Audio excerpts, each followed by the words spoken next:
Hi guys, Alex Filvet is here, and this is ninth video about my personal project that you can see right now on the screen.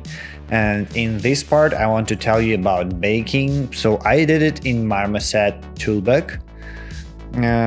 But before it, I was doing my baking in Substance Painter. So I can tell you the difference between these two softwares.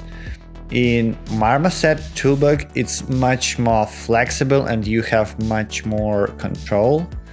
So you can zoom to each part of your model, and you can set up like this like baking frame, or how it's called, I don't remember, to be honest.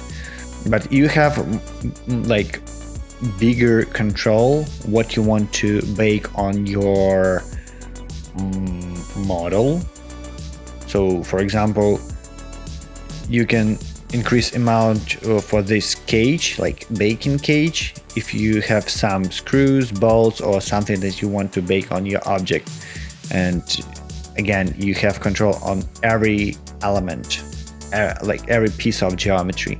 When it's Substance Painter, you're gonna bake everything like right away. So if you want to change this baking cage, you will change it for whole model, not for every geometry. So in this case, that's why I recommend you to use for baking Marmoset Toolbook. But yeah, still for texturing, of course, Substance Painter.